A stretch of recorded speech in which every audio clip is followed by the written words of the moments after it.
welcome to another episode of The Glittering Bell Jar. As a reminder, you just heard it in the intro, but I'm Valerie. And I'm Bree.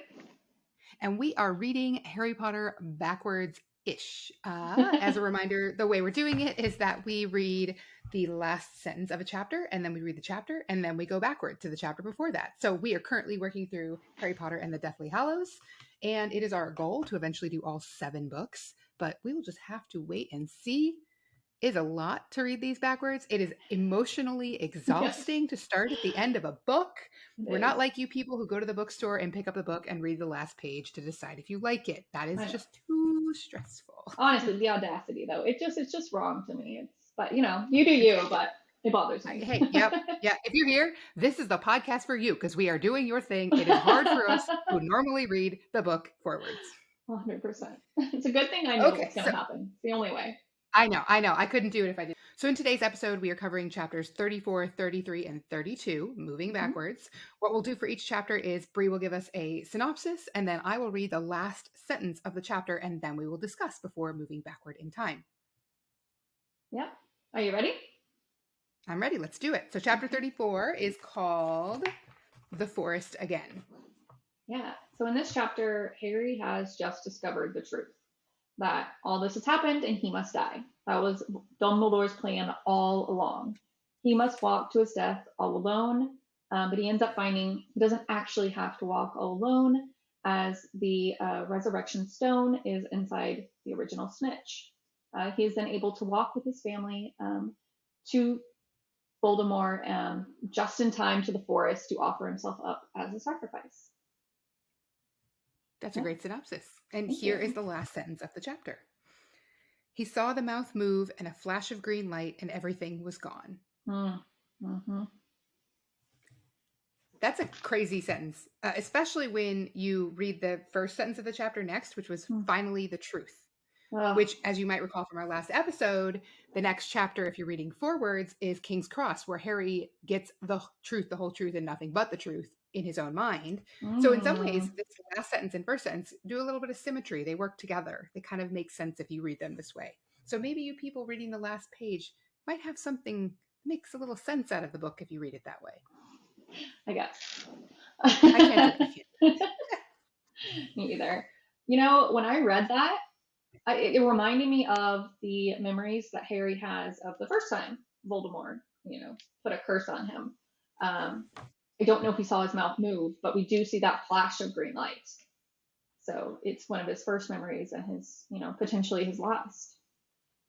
Yeah, it's interesting how every time J.K. Rowling discusses the death of a character by way of the killing curse from their own perspective, because I believe that Frank, the Muggle man in the beginning of Goblet of Fire, is killed the same way. They don't actually hear the spell.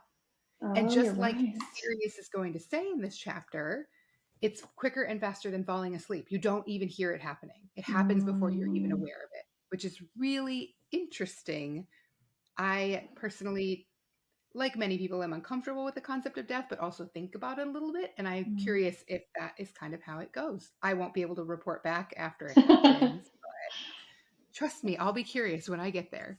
Yes, unless you come back as a ghost, then, maybe you can Ouija board it to us or something. I'm only coming back if I'm allowed to hang out at Hogwarts. So until we figure out what that is, which by the way, for today's episode, I have this great candle I found. This is from a fellow travel writer.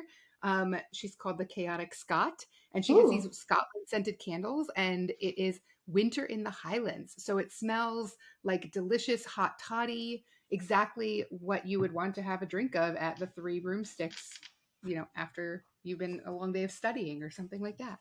Amazing. I love that. You always have fun stuff that you find. Oh my God, my desk is covered. Covered in cool stuff. Things I think are cool. And then I have no room to work because I've got too much stuff on my desk. It's a good problem. Okay, but back to the chapter. All right, so this is called The Forest Again. Interesting, the name of this chapter is very much, I believe, an allusion to Harry Potter and the Sorcerer's Stone.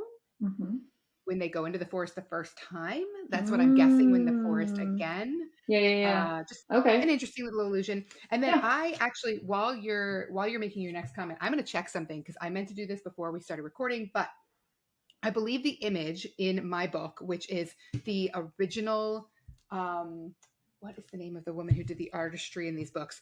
The chapter photo, I Mm-hmm. believe, is also an allusion to one of the earlier books, and I'm going to kind of try to Okay. research that while we're talking. But let's Love dive into that. the chapter, and I Sure. will come up with that while we're going. So, yep, I think that this chapter is really dense. It's also really beautiful. So, if you are Mm-hmm. a literary minded person, there are so many sentences in this chapter that are just gorgeous to read. For Yeah. example, there's a sentence that reads, "Why had he never appreciated what a miracle he was, brain and nerve and bounding heart?" Those kinds Mm-hmm. of really evocative sentences are just like all over in this chapter. Yeah. Yeah. Absolutely. One of them that I liked was, or it's kind of sad that I liked it, but the boy marked for slaughter. Like that is so intense. It's just so heavy. He's literally realizing that his whole life has been, he feels like he's up for slaughter. Like that was what he was raised for after, he was two. So that one was very, very heavy to me. Yeah, I agree. I had that one marked as well because it is such an intense word, slaughter. Mm-hmm. We don't typically think of humans. I mean, we only think of humans being slaughtered in the most egregious human rights violations in the world. We don't really use that word to discuss humans against other humans. And she uses it here, I think, to make it very dramatic for us. Mm-hmm.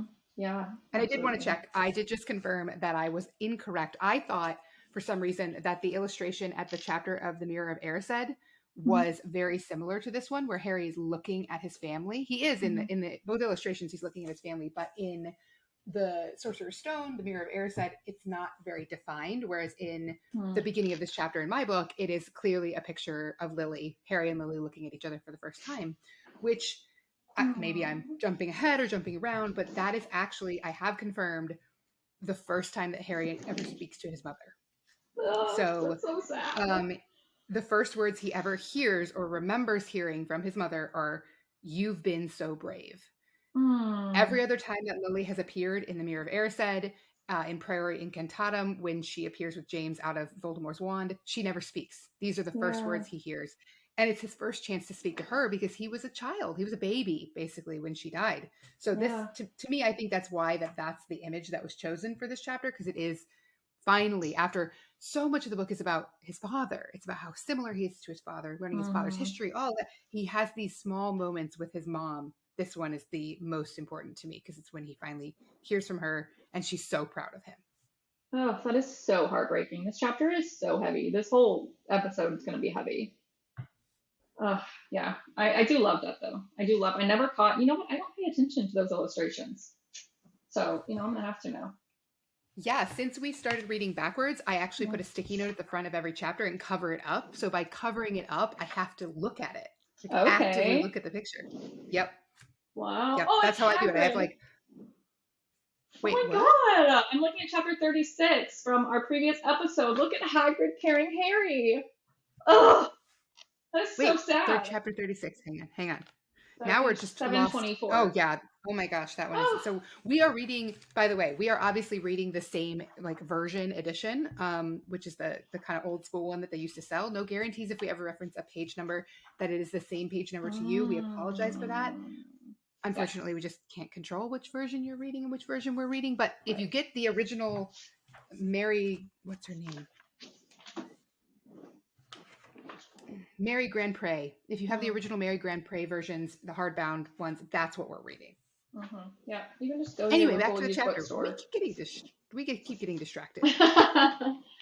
Okay, back to the forest again. Mm-hmm. So we had Harry and his mom, which I did go back and confirm. This is the first time he ever hears her voice. Okay. There is so much more to this chapter, Oh though, my despite gosh, the fact yes. that it's basically just Harry going for a walk. Yeah, yeah. I found it interesting. He literally feels so alone before he thinks about the snitch. It even says he walked all along to his death. Even the portraits were gone. He was all alone walking this. But before he begins his walk, actually, I'm gonna give a shout out. So I don't think we've discussed this yet, but Neville was I think everyone would agree he's an underrated character. And he definitely was for me. It was someone that I just kind of found him maybe a little annoying. Because he was always compared to Peter Pettigrew. So he wasn't compared in the best light. And so looking back, I'm like, Neville is cool, man. Like he had a glow up. If you've ever seen his boxer ad, he had a glow up. Crossing into the muggle world for a second there. Yeah, I mean, yeah, excuse me. obviously, we didn't really comment on it in the flaw in the plan where Neville is the one who kills Nagini. Like, Oh my God, Neville yes. gets Gryffindor's sword. That's so important. And we just kind of didn't talk about that. Oh, But how did we miss he that? is pivotal. But okay, at least we're talking about it now because this Yes, is the chapter where Harry tells Neville that they need to yes, kill the snake. So at yes. least it kind of makes sense that we're bringing it up now and just not out of the blue. Neville is highly underrated. And that's why I joked in our first episode that we're going to be maybe calling this unofficially the Neville Fan Club podcast because Neville has such an interesting backstory that we're going to get to explore the Mm-hmm. same way we explore Harry, Hermione, and Ron's stories. He's one of those characters that turns up throughout the entire series. He's basically important in every book. Like I'm looking forward to jumping back. As we Yeah, move backwards in this book, he gets more important at times.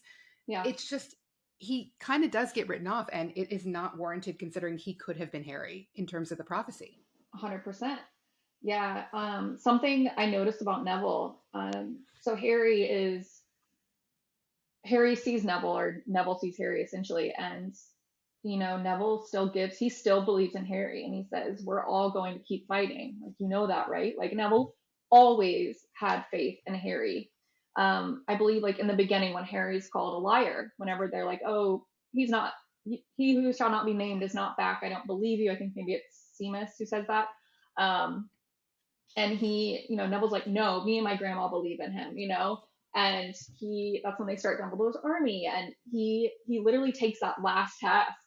And we didn't talk about it, but in the previous chapter, Voldemort has put a binding spell, so nobody can talk, nobody can attack him, and Ron is able to break it by talking, and then Neville breaks the crowd. Like, Neville, it's not Ron, and he doesn't have anything to protect him at this point. He has nothing, just his own conviction and knowing that he will not fail. He will not fail. He thinks Harry is dead, and he just doesn't care. Like, he is. I'm getting chills just thinking about it because it's just like, who does that? I don't know that I could do that. You've literally got the most evil wizard in the world. Your hero is dead, and you decide to break the crowd to try to kill Voldemort yourself. That is In some ways, powerful. Neville is a stronger hero and has a better hero journey than Harry because Harry Yeah. has a lot of parent figures over the Mm-hmm. years. I mean, he doesn't have his parents, but neither does Neville. But he has Dumbledore, he has Sirius, and I get that like everyone's helping Harry because Harry is the guy who has to save them all. Right. But Neville walks basically the same path and ends Mm-hmm. up just as strong of a character, just as powerful of a wizard in his own Mm-hmm. way, which I think we're going to get into one of my favorite parts about Neville in the next chapter we talk Okay. about, how he Very uses good. herbology, the Yeah. lamest magic of all, to do some really cool stuff. Yeah. Which is why we know, as we discussed, he's clearly teaching herbology in the epilogue. Right. Obviously, there's no other option. Okay, so what else do we have? Sure. So we have so it is beautiful the way that the snitch kind of comes full circle too. It's just so fun. Like, all the things that kind of wrap up in this chapter or this book, including the snitch. Like, it was there whenever he needed it for the Triwizard tournament. Like, just, I don't know. I just found it so interesting. He had to put his mouth on it again, like almost like a little bit of humor. Like, what? And then it, like, I open at the close, and he's like, "Oh, okay." And he gets to use the Resurrection Stone because he's the only one using it for the purest purpose, which is almost everything Harry does, which is so. It's kind of fascinating if you think about it, the way Harry is just always pure of mind. All he ever wants is like normalcy. So all he ever wants is his family. So only he could get something like that. Yeah, it's really interesting. I know I mentioned in the last episode, I'm keeping an eye on the Resurrection Stone, that it's not a Horcrux anymore. And I won't say how I know that, but I know Okay. 100% that it's not. Because I actually caught a detail in one of the chapters we're going to cover later in this episode. This is where the Glittering Bell Jar is the perfect name for this podcast, because I could just jump all over connecting Yeah. dots now that I'm doing it in a different way. Yeah. But I'll come back to that. So, Okay. because theoretically, if it were still a Horcrux, Harry couldn't use it, right? It wouldn't work the same way Right. because it was cursed. And we know now that it's not, because he's able to use it as it was originally intended to bring people back with him to walk to his death. Yeah. Yeah. Absolutely. I did love that part. I did love that it was interesting to see who he picked for his family, in his subconscious, obviously, who got to be there, right? Like Dumbledore wasn't there. That wasn't one of his chosen family to walk him to, his death, essentially, to his sacrifice. That, yeah, you had Lily, you had James, you had Sirius, and you had Lupin. Yep. And that's it. Yep. Remus. Yeah. Yep. And in that, it's an interesting idea because we'll get to this when we eventually get to the Deathly Hallows chapter. The original story of the three brothers says that the man who brought back his beloved, she was a ghost of herself and was not satisfying to have her back in that way. But in some ways, Harry, when he brings them back, they do exactly what he needs them to, which is just to give him comfort and know that the other side of the veil is not as scary of a place. I mean, he's still scared, but he has the comfort of his family that he's chosen from these different parents that he's had with him to walk with him. Yeah, absolutely. A couple other things I picked up. We have Bellatrix's breast heaving. Again, last episode we talked about how there's some sort of more innuendo-laden language around Bellatrix, especially regarding Voldemort. So she's definitely impassioned by him, if not in love with him. We have the Malfoys, described as Lucius is defeated and terrified, and Narcissa, whose eyes are sunken and full of apprehension, because as we've previously discussed, they are not on Team Voldemort anymore. They just don't know what to do about that yet. Very important as Narcissa saves Harry when he doesn't die. A couple other things. The cloak is described as impenetrable and perfect. So we had discussed previously whether the cloak was truly impervious to spells. Right. There it is in the black and white that it's impenetrable, but as I said, we will see more about that later. Anything else that you caught? So page 697, but he was home, and he talks about how Voldemort, him, and Snape, that was all their home. And I found it interesting to see the three of them compared, because I never thought of it that way. I never thought of them having that commonality, that Hogwarts was really the first place they ever were able to feel at home or call a home. Even though, even though Riddle, maybe, I don't know, the way he experienced the home was different. It's also interesting to me, and I think that there's something mentioned we'll get to it in this episode, where the difference really is that Voldemort and Snape accept their fate as Slytherins, which we haven't really talked about houses very much, but we should probably mention that at some point. They both accept that they're Slytherins, and Harry does not. So the Sorting Hat tries to put him in Slytherin, says, you would do well here. And Harry says, please don't put me there, put me in Gryffindor. And Harry almost takes control over his own fate in a way that the other two did not, which maybe is the difference in the path that they each end up on. Yeah. Which, speaking of, I wasn't planning this to be our question for the day, but let's do it. Okay. What house do you think you would be in? Oh, well, I mean, we've all obviously done the official test, but I am definitely in Gryffindor. I do think there's a little bit of Ravenclaw in there. I do feel like Luna Lovegood, but I am a Gryffindor. What about you? So that's interesting you bring up the original quiz, or the official quiz, because it tells me I'm a Gryffindor, and I am not a Gryffindor, people. I am a Slytherin. I am really? a Slytherin. Yes, it's so weird. Gosh, how funny. It's because I'm just like courageous and loyal, and the courage questions always went out as Gryffindor. Anyway, it's like you got to be like slimy cunning to end up in Slytherin. You have to answer it a certain way. Anyway, as you might recall from our first episode, that is the answer for our Gilderoy Lockhart style quiz that we will have at the end of the season. So Bree is not a Ravenclaw. Bree is a Gryffindor. I am a Slytherin. Take notes, people. If you have the most right answers on our quiz, our narcissistic Gilderoy Lockhart style quiz, you win a prize. Yeah. I mean, we are literally doing something with our voices, right? We obviously think we're special. So I write a lot. I think people think my words are important too. So let's move on. That's why I'm a Slytherin. I'm just willing to own it, okay? I'm not going to feel bad about being cool. Very good. Was there anything else you noticed from this chapter? The only other thing I wanted to point out is that this chapter, especially for me, when I read it, I caught sentences I had never read before. Okay. In particular, right at the end of the chapter, there's a sentence that reads, "None of the Death Eaters moved. They were waiting. Everything was waiting." And I had Mm, never read "Everything was waiting" before. But when you just read it on its own like that, that's an incredibly evocative short sentence. yeah. Everything was waiting. And I just sort of got the sense of the momentousness. I'm not sure that's the right word. Maybe I'm not revealing myself as a true Hermione. Definitely not a Ravenclaw. But like to say everything in this whole world that we're part of is waiting on, hinging on this one moment where Voldemort is going to raise his wand and strike Harry down, Yeah. shows the gravity of it. And it just like these few words I had never seen before. And I thought that was really interesting that reading it this way, taking notes, thinking about it in a different perspective has opened up the book and things that I had just never even caught. Yeah, it does give you the space to really pay attention to detail.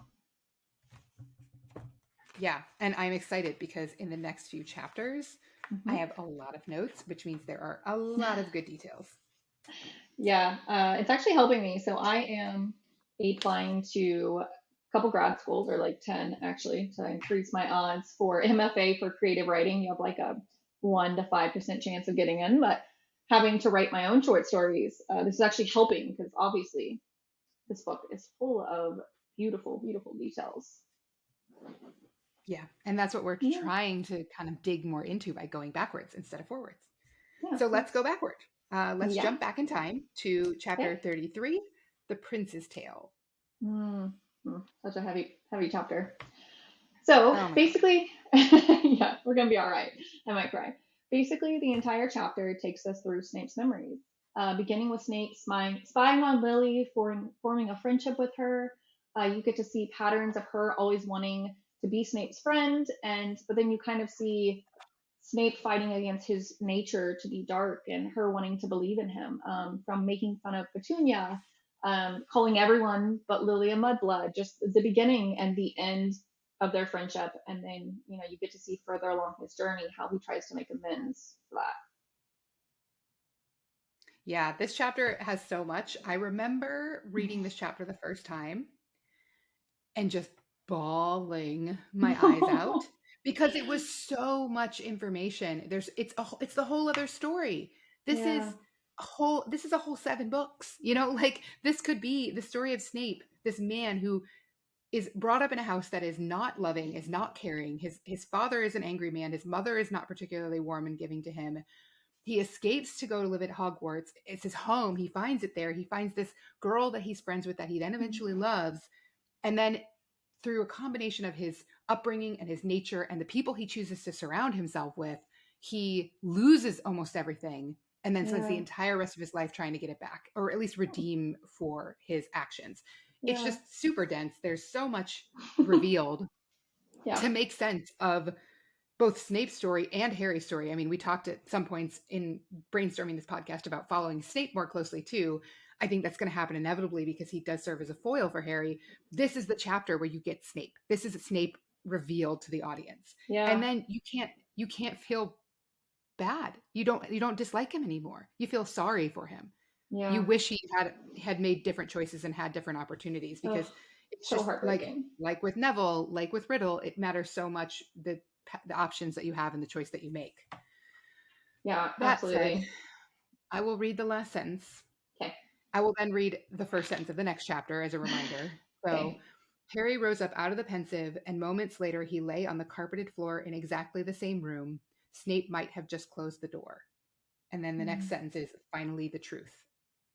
The real wow. truth of all of this, aside from Harry having to sacrifice himself, is Hmm. this arc of Snape's life that Yeah, Snape told the prophecy to Voldemort. Snape is the reason that Harry lost his parents. yeah, In fact, Snape is the reason that Harry has his parents because if Snape had been a different man, yeah, Lily would not have ended up with James. It's all to do with Snape. This is why I love anytime we get into these Slytherin characters because they don't get a lot of nuance as a way to yeah. create foils for Harry. And then when you get to have that nuance, especially with Snape, it's so validating and emotional and Yeah, it's a lot.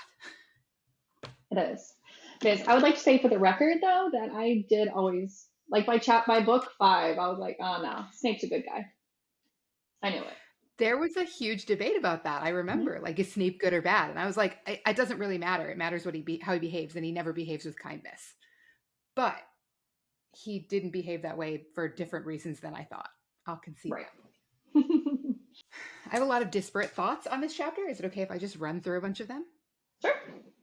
Okay, so for me, I pick up a lot on all the tertiary and even further afield characters. So some things that jumped out at me. One, I love that Lily is worried about getting sent to Azkaban for doing magic underage, because it reminds me of when Harry was worried about getting sent to Azkaban for blowing up his aunt. Oh It's kind of yeah. a neat little nod between the two characters, that being Muggle-born and not knowing the rules, they don't Yeah. really understand what the boundaries are. I think that's really cute. Mm-hmm. I'd never caught that before. I thought it was really interesting, the scene with Lily and Petunia on the train platform before Lily goes to school, where Petunia is Mm. so mean and bigoted that, Yeah. fascinatingly, I always sort of thought that Vernon was the closed-minded one in their marriage, in the Dursleys' marriage, Mm-hmm. but I think Petunia is the leading force in Yeah. that. I mean, Vernon is the enforcer, but I think that ideology of magic and anything abnormal being bad comes more from her childhood. And he, maybe when they were dating or whatever, recognized that in himself as well. And that's why they were a good match. But like, she's mean to her sister. I mean, I Mm-hmm. can't imagine. I don't have siblings that I grew up with, because there's an age gap. But if this had been the final conversation I had with my sibling before I went to school, I would be pretty heartbroken that she's Yeah. calling me names and won't speak to me because of nothing I have control over. Yeah. Yeah, but it's interesting because Petunia actually did want to go to Hogwarts, and it's almost like Hmm. she felt betrayed by her sister. The fact that she was leaving her, she does say something about like, "Please, you're really gonna go? You're gonna leave me?" So there is that formation of that happening. We don't really see that she was mean to her before. We just see once she finds out she's different and she doesn't have these skills, she becomes jealous. But Yeah. also, she probably, she doesn't want her to be different than her. She wants her sister to be like her. Yeah. It's almost like a classic example of projection, where Mm-hmm. Petunia feels left out, and so she projects that anger and bitterness onto her sister, even though it's not her sister's fault. Yeah, 100%. I caught that Lucius Malfoy is a prefect, which I think Yes. he might be a worse prefect than Percy, to be honest. Yeah, I can just 100%. Can imagine. you imagine? Gosh. Like, who picked him? Like, was he not a bully then? Or just like, I mean, I guess it's Slytherin, so they probably would pick the bully. I guess that would make sense. So what's interesting is we don't know who the head of the house was when they were all at Hogwarts. I mean, it may have been Mm-hmm. Slughorn, but I kind of assume that the head of the house makes the recommendation on who's going to be Yeah. prefect. Mm-hmm. But I don't know. Maybe it was the headmaster, whoever the headmaster was, and they just saw Lucius as a leader of his classmates because he was like a leader in the Death Eaters. Mm-hmm. Yeah. I'm kind of moving through the chapter in order, but I love the little Okay. nod to uh, when Dumbledore is reading Transfiguration today while chatting with Snape, and he says, "Keep an eye on Quirrell, won't you?" Like, very off the cuff, Cash. offhanded, super important, because Snape has to keep an eye on Quirrell because he's trying to get the Sorcerer's Stone. Right. No big deal. Yeah. Okay, and here, go ahead. That's okay. Mine's long. Okay, okay. So here I have two things that I want to like loop back around that I think I mentioned earlier. Okay. One is Dumbledore says that he thinks they sort too soon. He's speaking Mm-hmm. with Snape about Karkaroff and how Snape is not going to run. He says, "I'm not a coward," and Dumbledore's basically like, "You should have been in Gryffindor, dude." And how Right. different would his life have been if he had been in Gryffindor? I think that's really interesting. I think the same thing is basically true of sending kids to college at 18. It's like Mm. really hard to know what you want to do with your life when you're Yeah. only 18. And these kids are sorted when they're 11. Their natures are not fully formed. They No. have so much potential, and they get put in these houses, and it has such an impact on who they are. Like, if Hermione Yeah. had been a Ravenclaw, they would have never gotten into any of the trouble, and they would have never gotten out of any of the trouble. No. Just a very interesting little observation, sort of like it says Snape looks stricken, and that's how I feel. Like, I think he Yeah. he kind of does wish his path had been different, but he didn't have he didn't feel like he had a choice in it, because nobody but Harry, as far as we know, has ever told the Hat, "I don't want to be in the house you want to put me in." Right. Well, and on that, I definitely I'm, in some of the Reddit the Reddit chains, the forums, but it is interesting how J.K. Rowling is kind of, she doesn't like Slytherin. I mean, there's no doubt about it. You get like one redeeming note at the end of the book, where I forget who, but one of the professors or one of the old headmasters, like, oh, don't forget about Slytherin's contribution because they left. Or I guess that's coming up, right? They left and then came back. Or no, we've Hmm. covered that. Yeah, and it's Time just, travel, people. yeah, Time travel. It's tricky to keep track of things. yeah, I found that interesting. She does not like Slytherin, and so I do find it interesting how, like, how do you feel? You consider yourself a Slytherin, even though they are not considered. They're considered the bad guys. Nobody wants to be a Slytherin. So why do they exist? Why do they let these bad people exist? In Hogwarts. Yeah, it's actually really interesting because in writing the book, she had to know that there was going to be members of the audience, kids, who saw that house and thought, "That's me." Yeah, And as a Slytherin, I have never identified necessarily with the evil parts of the character, like, and by character I mean capital C character of the house, not with yeah, a specific character in the book. I Everything that she describes Slytherin as can be a good or a bad thing. Whereas yeah. most of the other house attributes are sort of universally positive. Hmm. Being cunning itself sort of has a negative connotation, but it doesn't have to be. Sure. Hermione's cunning. She's really wicked smart. She's street smart. She's smart, right? I Yeah. mean, she has moments where she forgets she's a witch, but it happens to the best of us. Ambition is often categorized in a bad light, and it's not. It just means that you know you want something, and you go after it. Loyalty.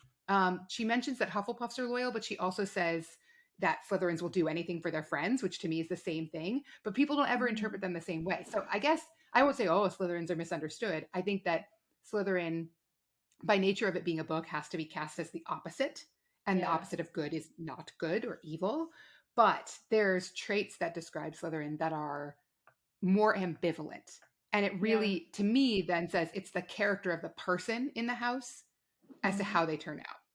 One of my favorite fan fictions of all time was written about what had happened if Harry had ended up in Slytherin, and it's a totally different path, of Ooh. course. Okay. Though it's Yeah. the same man, it's the same character, the same boy growing up, Hmm. who he's surrounded by, the way they think about themselves, that whole thing changes his life trajectory, of course. But Yeah. it does matter too, the, what your what your nature is. I mean, we could say that, Snape could have been a Gryffindor and Neville could have been a Hufflepuff and Yeah. Hermione could have been a Ravenclaw. There's lots of ways that the characters could be other than they are. Yeah. And that's because they actually all have positive things that often just don't look very positive in the book strictly. Right. Okay. Yep. I like that answer. That's me. That's me. I like to Yeah. look at what Slytherin has as attributes and see them in myself and see that they're actually strengths rather Yeah. than weaknesses. Yeah. No, I like that. I do like that because you do get sorted. You can get sorted into Slytherin. So, they need good news. Right. And most kids might not realize in the books that they had a choice. They might think it was just their fate. Like Snape seems to just think he's destined to be in Slytherin. Right. And so he ends up there, of course, because he doesn't know that he can question that. Hmm. But he does prove himself to be a loyal, loving man who does incredible work as a spy for Yeah. decades. Like that's not what you'd normally think of as a Slytherin. Of course, the Sure. spying thing kind of ties into him being sneaky and Slytherin-y, but It's true. I don't know. I think that every house has its strengths, and my house is not as misunderstood as people make it out to be. Well, and you chose to be a Slytherin. So. I did, because Hmm. apparently I'm supposed to be a Gryffindor, and I'm like, but I Thanks. like green. I look better in green. That's true. I do like green. Yeah, so I feel like we've kind of skipped over the main part of this chapter, which is about Snape's love story. You have Hmm. Snape who has loved Lily from the moment basically, we can assume he started sneaking, like snooping on her, like kind of looking from the bushes, and then they grow up together. And even though he's starting to go dark, he's calling everyone a mudblood. He doesn't want to call her that because he just sees her as this pure, beautiful person. And he wants to protect her. He begs Dumbledore. He is literally after power. He loves power, but love trumps over that. Instead, he comes to Dumbledore and he says, please, it's my fault, but, Voldemort wants to kill them. You have to protect them. And Dumbledore, he's kind of harsh. And I think that he's harsh on him because he's been there. He is the reason that his sister had died, and we have just previously learned that, because we went backwards, that it's his fault his sister died, and he knows what it feels like to regret something like that. And so he's going to use that against Snape, which is obviously very smart, but it's also like sad. The more you like learn about Dumbledore and how he is very manipulative, he is kind of Slytherin like, right? Like he uses whatever he can to get what he wants, even if it's for the greater good. He still is not afraid to use people and to manipulate them into doing essentially what he deems the right thing. But you Mm-hmm. have Snape like just so heartbroken, whenever Lily ends up dying, and he's like, no, I don't care about Harry, and he's like, but he has her eyes. And so I don't know. I just think their love story, like Snape and Lily's love story, is the number two in the book. Like, love me, like Snape loved Lily. Like, he loved her so much. Like, his Patronus is literally her Patronus. Like, he is Mm-hmm. willing to go against the darkest wizard of all time, and instead of having all the power in the world, he just wants to avenge his love and this mistake and atone for what he has done, which is Mm-hmm. that's intense. Yeah. I mean, the example that I picked out that underscores what you're saying is in the chapter where Snape is receiving a report from Phineas Nigellus, the portrait of the headmaster that they carry around in the bag throughout the whole book. And the headmaster calls Granger a mudblood, and he says, "Do not use that word." Like one Oh. conversation with Lily as a young man, and Hmm.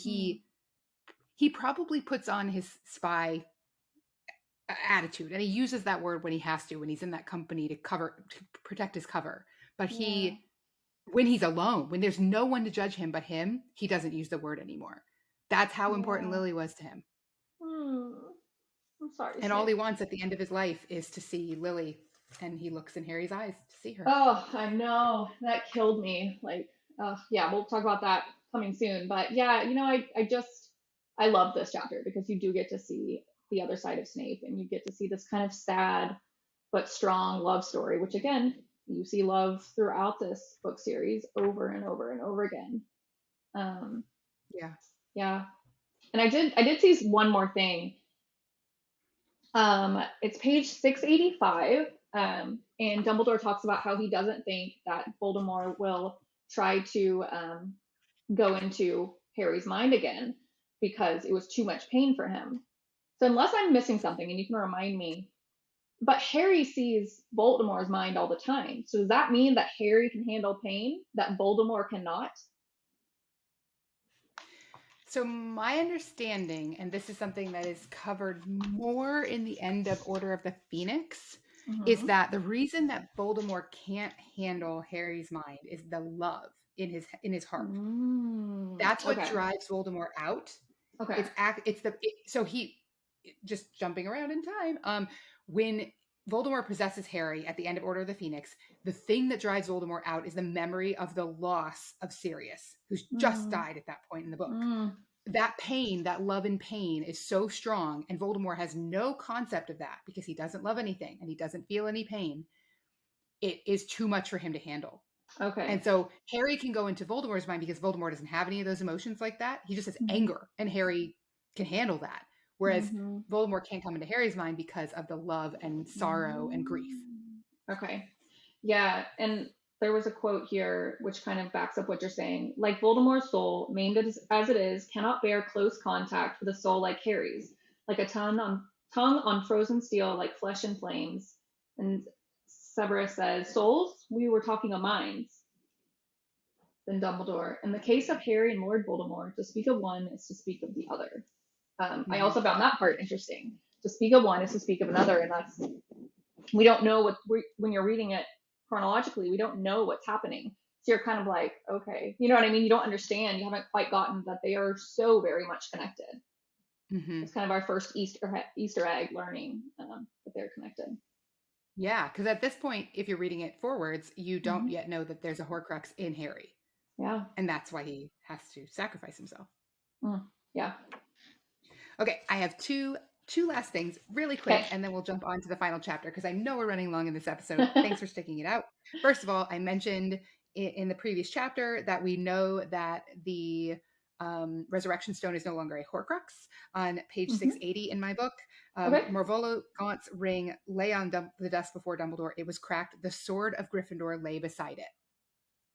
So Dumbledore used the sword of Gryffindor Mm, to break the stone, literally crack it, and that's what makes okay. it not a Horcrux anymore. Just a little piece Okay. of evidence. I had never caught that before. I didn't even think it mattered. I had never really thought like if it's still a Horcrux, can it be used as the resurrection stone? The answer is yes. Or the answer is no. It has to be just a hollow. Anyway, the final thing I have is the first true continuity error that we have in the books. There are not many because J.K. Rowling was very good at this. In the chapter, there's this mentioning of um, Lily saying, James saved you when you went sneaking down the tunnel by the Whomping Willow. And that whole idea, okay, I was thinking about that in my mind, and I realized that there's a continuity error, and I confirmed this by checking book 1, book 3, Okay. and book 5, that in the memory, it's the end of the OWLs, which happens at the end of 5th year. Mm-hmm. But in the books, she also says that they're 16 years old. Mm. So there's virtually no time. Like there's the Harry Potter lexicon breaks it down by time. There's virtually no time that overlaps between those two. Like it would literally have to be there's like a few days that it's possible that that event happened where they were all 16, but they were still in 5th year. And when we know their birthdays, it all gets kind of. But I think it's a continuity error. Like that's the general consensus is that if they were in their OWL year, they were still 15. And if they were 16, then they couldn't have been in their OWL year, so it just couldn't happen. But anyway, if you are someone who likes to catch those kinds of things, there you go. Wow, your friends at Harry Potter Trivia. Yes, ladies and gentlemen, our own Hermione Granger. I was reading it. I was like, oh, I need to reference other books now. Okay, let's jump into the third and final chapter that we are covering today. This is Hmm. chapter 32, The Elder Wand. Yeah. Okay. So Harry, Ron, and Hermione are in the middle of the battle. Fred has just been killed. They are trying to make their way to Voldemort to kill Nagini. They follow him to the Shrieking Shack to find him killing Snape because Voldemort believes the Elder Wand belongs to Snape. That is a nice, quick summary. And I'm going to read the last paragraph. It's a short paragraph because the last sentence alone doesn't really give you the sense of how this chapter ends. So the green eyes found the black, but after a second, something in the depths of the dark pair seemed to vanish, leaving them fixed, blank, and empty. The hand holding Harry thudded to the floor, and Snape moved no more. Hmm. That is, first of all, very interesting because the only other person who's described with black eyes in the series is Hagrid. Hmm. So, though she often uses black eyes to describe Snape as like an indicator of malice or malintent, Mhm. Hagrid has black eyes too, so I don't think we can read anything into that. Also, I don't know anybody who actually has black eyes, but that's an aside. Interesting. I wonder if Um, there's maybe some giant in Snape's bloodline. yeah, or just a way that she's challenging us to think about people based on their physical descriptions because she does Oh, describe or everyone describes Snape as bat-like a lot, and then he yeah. flies away at one point, which we haven't gotten to. Just so So cool. there's lots of things in which she uses the description of a person to indicate their character, but that's one where I was thinking, you can't really say that just having like dark black eyes makes him evil because Hagrid has the same type of eyes. Hmm. Yeah, I love that. What did you get in this chapter? What jumped out at you? Sure. The first thing that popped up was Percy. Percy lay across Fred's body, shielding it from further harm. Fred essentially dies from the blast that comes into the castle, and Percy, a character we weren't sure about, we did not know where he was going to land because he was such a rule follower, I guess we'll say, in the strictest sense, where he just believed the law was the law and they were right. He'd kind of gone against his family, and at the very end, you can see he's come to fight with them, and he's there to witness his brother's death, and he is just obviously devastated, and it's a very heartbreaking moment in the chapter. Yeah, as we've been talking in this particular episode, I was thinking I might do a chart, which is like 4 quadrants Mm-hmm. of love and power. And in some ways, Mm, Percy is very much like Voldemort, where he okay. basically does everything for power. He gives up his family, he disowns his family through most of the books, And then at the end, he redeems himself, sort of like in a Snape type move. So I think if we have a Percy Yeah. dot in one quadrant, it's got to like move at the end of the, like Percy book 1 through 6, Percy book 7, because he does have such a transformation in coming through the room of requirement to fight in the battle on the correct side, when basically his boss and everyone else he knows that he's been socializing with is all fighting on the Death Eater side. Yeah. Yeah. Yeah. We should do that. That's very, very, very true. It could be really good on Instagram, right? Yeah. So one thing I thought was interesting, I think we talked about it in episode 1, is how the importance of places. Mhm. So the interesting thing that Voldemort is hanging out in the Shrieking Shack. We don't ever have an indication that Voldemort has that's an important place to Voldemort, but it's obviously very important to Harry through his Mhm. father, Yeah. through Remus, and Snape, who tries to sneak in and see Remus there and meets Voldemort here to meet his final end. So just an interesting thing that, in this, as we approach the finale moving forward, Mhm. that she picks these certain locations that are Yeah. important, Mhm. and not the same as what's in the movie. Actually, if I remember correctly, in the movie, this particular chapter happens in the boathouse, which is not a Mm. thing in the books. Right. Just a slight note to make, something to make note of. Yeah, and in that scene, whenever Snape is killed, technically, well, technically, I guess he does, but he has Nagini kill him. Voldemort himself does not kill him, and I know that Nagini is a Horcrux, so he technically did, but it is still interesting that he himself was not the one. I don't know. It shows maybe he was a little. I mean, I think he literally does say something about it's a shame, or he is sorry to I do it. regret it. Yeah. I regret Yes. it. I Mm-hmm. marked that because I thought that that was really interesting when that's what Harry asks him to do. Think about what you've done. And he won't Mm-hmm. do it. But he says it. I mean, he Yeah. says it coldly, but he Yeah. says it. And I think that's a really important sliver, that there is still a potentially good man in Voldemort, but he's just so far gone. It's not, Yeah. even killing his best lieutenant Yeah. before Bellatrix is not going to be enough. Right. And I mean, mostly it's because of Snape's power, I would argue, but still, there's still some remorse that he's killing, something that's useful to him. Yeah. Yeah. One thing I loved in this chapter was some of the imagery, especially around the Hogwarts professors. So there's Okay. 2 great examples. One is Professor McGonagall, hair flowing Braveheart style, freely charging past with a bunch of desks, Yeah. galloping desks as they are described. Love that. And then similarly, Professor Trelawney standing on the balcony, serving up crystal balls, tennis style, and using her wand to hit Death Eaters and Yes. Fenrir Greyback with that. Those were just, I wish we had, I don't think you see that in the movies, but I just love those images of those 2 characters. Yeah, I do too. I love that. And I think you had talked about it, the different weapons used as well. Herbology, you're talking about Oh yeah. Neville. Yeah.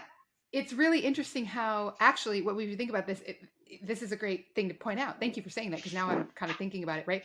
Neville and Professor Sprout use herbology plants, like, Yep. and even Peeves is dropping Snargaluff pods on people, Yes. and Neville comes in with the venomous tentacula. And what it says, these people have strengths, right? So McGonagall is the head of transfiguration. She transfigures the desks.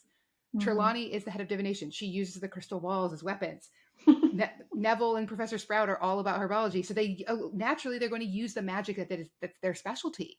Yeah. And that's really, really cool that that Yeah. you see the way that all this magic that maybe seemed academic or impractical is actually actionable in a battle. When there's a battle going on, you can use this type of magic. I will point out that we have determined the one thing that is effective on revealing the invisibility cloak. It is Snargaluff pod tubers when Yes. Peeves drops some on them, and then they stay floating in midair. So spells might not hit the cloak, but herbology, it is not impervious to herbology. Yes, and I loved when Peeves comes in and he's just causing chaos, as he does. That was kind of a fun moment, and I don't think I've talked about it, but I like how you get those moments in these books. Even the last sentence of, essentially the last chapter, you still get that humor, you know what I mean? Where Harry's just like, oh, I just want to go to my bed, or he makes a joke about it, or enough trouble for a lifetime. And there's always these moments of a little bit of light coming through. And even in this battle, you have Peeves just, kind of making you chuckle. Hmm. And also, this chapter has your favorite character having a very important moment. Oh yes, absolutely. Yeah, you have Luna coming back to give Harry another moment of light, and she is always there to kind of pick him up in these moments where only Luna could help pick him up. Luna arrives when Harry is struggling to cast a Patronus, which he hasn't really struggled with in a while. And Mm-mm. she basically, like a teacher is like, or like they're back in the DA in a safe zone. Is like, that's right, Harry, you can do it. Like, you can think of Yeah. something happy. I mean, they're in the middle of a battle, and Luna's like, I got this. This is just, it just rolls off her back. Like, she has no problem keeping her spirit up. And I Yeah. again, I look forward to looking back on Luna, especially in this book where we meet her father, we go to her childhood home, we learn Mm-hmm. about her mother. All of that is so critical to her. Again, we have a child missing a parent. So many of these kids are missing parents, which is how you know Yeah. it's Right. a book. But yet she still has this particular outlook on life that allows her, in the middle of the most critical battle of her life, Yeah. to think of something happy and to encourage others to do the same. That's a real testament to her character. Mm-hmm. Yeah, I agree. Um. And then Hagrid also Mm-hmm. has his consistency of character here when the spiders come charging into the castle. Yeah, and he ends up trying to save them. He's like, no, don't hurt them. They don't know any better. Like, even in like the middle of the battle, which just shows his priority, he just wants to protect the what he considers the misunderstood. And that is Hagrid's just way of being. He just always wants to protect what he considers an innocent, even when they're not behaving so innocently. Yeah, yeah, I thought that was really fascinating that in a flip of a moment he kind of abandons the battle. Hagrid abandons Yeah. the battle and just like runs off to try and save the spiders that are killing people. Like, Yeah. who does that? Only Hagrid. Only Hagrid does that. Yeah. The last Okay. thing I noticed was kind of a throwback where Ron, yep, Wingardium Leviosa, at the end he finally does it right. Yep. And it's like the throwback to the scene where Hermione struggles with the devil snare at the end of Sorcerer's Stone. And they're like, are you a witch or aren't you? Use magic. And Ron does the same thing. And so the line is Hermione says, are you a wizard or what? And it's like a straight throwback. Like, Yeah. this one's for the audience. We're going to throw it in there. You can't miss that this is a throwback. Yep. That's the last note I had on this chapter, was that's just a delightful little moment of levity in the middle of a battle and in a chapter that's going to end, as many of these chapters do, with death. Right. Yeah. And back to Snape's last request, which is just heartbreaking. We talked about it earlier, but really, he literally just asked him to, like, let me see, look at me. Ugh, and then he dies. Yeah. And on that cheery note, thank you for listening. No, I'm kidding. But thank you. Yeah. I mean, obviously, of course, starting and reading the book backwards like this is throwing yourself in the middle of the action, basically, Mm-hmm. looking at all the ends instead of the beginnings and seeing where they go. And I personally remember that when I would read the series and I would finish book 7, I was so heavy-hearted that I could not start over right away, because the Yeah. naivete and innocence of Harry in the first book is so much in contrast to this book. So starting at the back and working our way forward and going backwards in time for Harry Yeah. is an interesting opportunity to see how the characters were written, to make it all make sense, to see, I mean, there's so many, I feel like I have a braid of threads. Like, it's crazy. I'm braiding a rope of all these different threads that have been resolving now, that we're going to get to trace all the way back, some of them to book 1. I mean, I've referenced Sorcerer's Stone like 3 times in this episode alone, and it's not going to be the last time. It's a really interesting way. So if you're listening and you have not started reading them backward, please join us. I will give you a little teaser that in the next episode, we are going to cover chapters 31 and 30. So if you can jump in anywhere, that's the fun part about this. We don't mean that you have to go through the whole thing. We hope you do. We hope you love it. But you do not need to start at the back of the book and work your way forward. Jump in wherever you find us. Go back and read it backwards some other time from the very end, or then read it forwards and then backwards and forwards, just like, a glittering bell jar, right? And then send us your thoughts. We want to hear from you. We want to hear if there are things you caught that maybe we didn't, or thoughts you had about it, and any maybe small mistakes that we made, or big ones, I suppose. Um, if you want to send us that feedback, we do have an Instagram, a TikTok, and a Twitter at BellJarPod, and we do have an email as well. We do. The email to reach us, if you want to reach out privately, is podcast@followthebutterflies.com. And you can find all kinds of information about this episode and all of our episodes at followthebutterflies.com/podcast, which also has a way for you to email us right on that page. And that website is actually Valerie's website. It's a wonderful website all about Harry Potter. So if you are a Harry Potter fan, you should definitely also go check that out, because there's tons and tons of resources for you and for all the fans out there, especially if you have any last minute Christmas gifts. You might be able to find some good ones on there. Yep. Or just gifts for any old time. I've got gifts for every house. I've got gifts for Hogwarts alumni. I've got decorating guides for your house. I've got recipes. I have been working on this. This was my pandemic project, people. Okay. I started it in April of 2020. I have been working on it ever since. It is full of resources for Harry Potter people just like us. And with that, we'll wrap it up. Don't forget, if you have enjoyed this episode, please give us a 5-star rating. And if you have a little extra time, we love reviews. We love reading them. If we get some good ones, we will start calling them out, giving people special thanks or addressing things. If you are like not loving it, please let us know. I mean, we prefer that by email, but if you want to leave it as a review, we will read it. We will take it to heart. We will improve. That is what we are here to do. Show you Harry Potter in a new way and make it interesting, fun, engaging, and high quality, I guess. That's how you say it? Yes. Also, feel free to subscribe. That way you know whenever our next episode comes out. And yeah, you can follow along. Yep, it will be soon. So with that, we'll wrap it up. Thank you so much for joining us, and look forward to a new episode of The Glittering Bell Jar dropping into your earbuds or headphones or whatever you listen on very soon. See you next time.